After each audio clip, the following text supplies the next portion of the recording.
As in all war zones, we wanted to establish exactly what was happening in terms of abuses by both sides, by the rebels in eastern Libya as well as by Qaddafi forces. We had a pretty good idea of what had been happening in Libya. And one of the recurring stories that we heard about was about this execution which had happened in the eastern city of Benghazi all the way back in 1984, where a show trial had taken place and then a group of men had been hung in public. There was a man named Idris who used to come to our hotel every day. He was a very successful businessman in the city of Benghazi. And he had a packet of prints, black and white prints. I was with a photographer called Tim Hetherington, who later died in Misrata 2 weeks later. And we realized that they were prints of Qaddafi that had been used for various propaganda reasons. And he said that he had gone into the headquarters of one of the security services while the building was being ransacked and being burned, and had removed as much as possible documents and videos and negatives and prints. What he had come to show us was just a tiny fragment of what he had collected.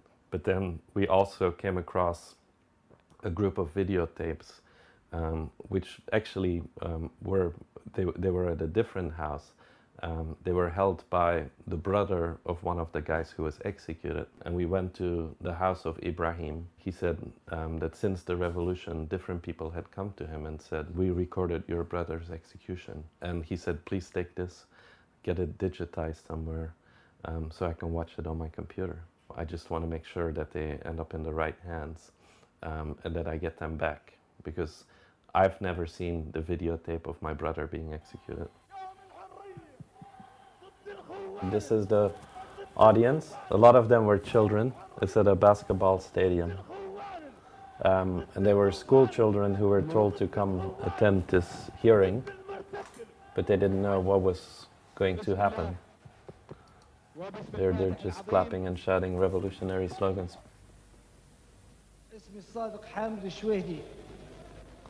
See, this is the guy who's on trial.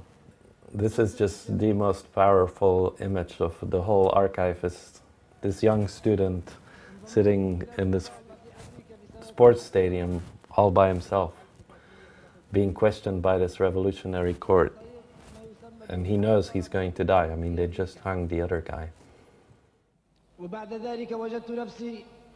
This is the image of fear. And this is the guy whose brother I met in Benghazi, who gave us the videotape.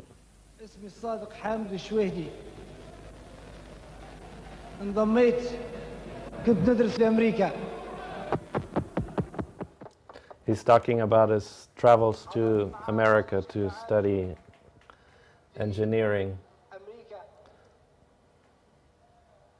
and who he met in America, how he became involved with people in opposition to Qaddafi.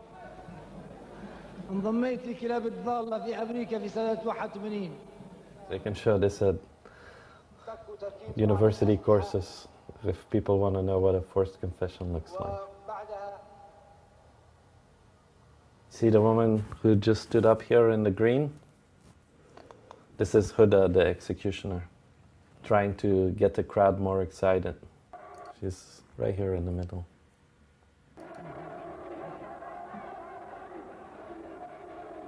Really enjoying herself. She was a minister in Qaddafi's government, and she was the minister of sports and youth. And she fled Benghazi during the revolution. Her house was completely burned. It's one of the first things the protesters went to do, is to destroy her house. And she's now in Tripoli. So now they're reading out the sentence. They're sentencing him to death. بقصد البدء في الأعمال الإرهابية السابق الإشارة إليها التي أقرها المؤتمر بالإعدام شنقا حتى الموت.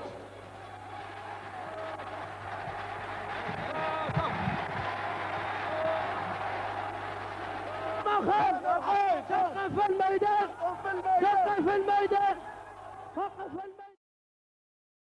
Right in the stadium, in front of all these children. They hung him live on television. And then they went back to the news and they had more confessions. And it's a moment that just about every Libyan you speak to can vividly remember. This is all the film, and you can see what kind of condition. Some of these haven't even been opened yet. I mean, there's two aims. One is for us to analyze it for any evidence of human rights abuses, but then we also want to help preserve it for the Libyan people. The archive we found has materials from many different eras. For example, this picture is a picture of King Idris, the last king of Libya before Gaddafi carried out his coup, arriving in Benghazi. And what's interesting to note in the picture is the flags, because these are the flags which the revolution in eastern Libya has now adopted as the flag for the new Libya. And this is one of the first pictures of Gaddafi arriving in Benghazi. Obviously a very different era from what was to become of the Gaddafi era. There's Gaddafi.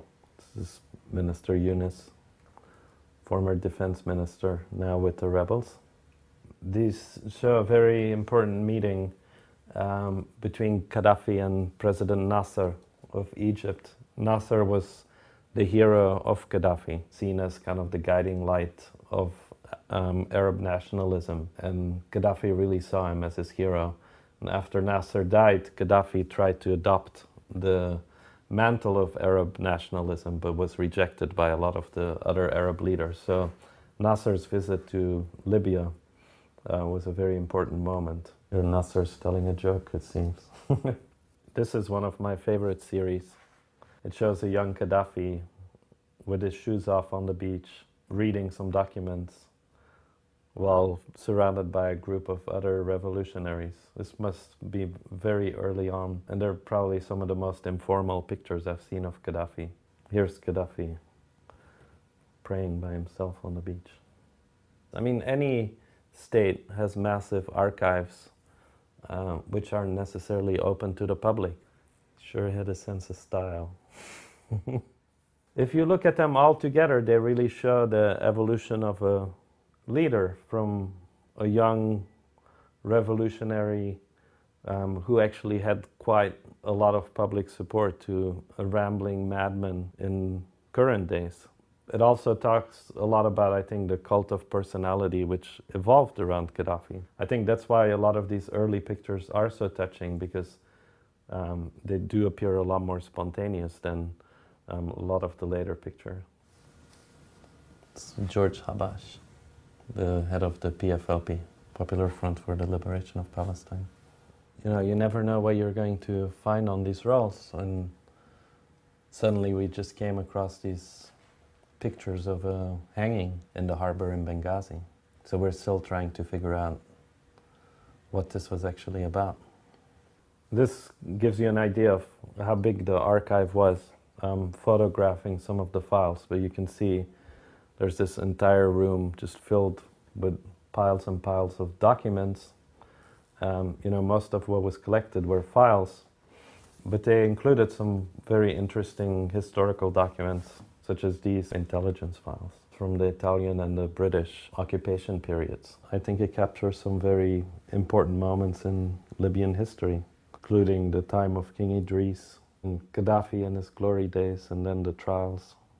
It is very important that they're saved and preserved for future generations, because they allow us a view into a world that we barely can accept exists. And I mean, this is just from one place in Benghazi, and even there most of the files were burned, and you can only imagine what exists in Tripoli and in Sirte and in these many other bigger cities.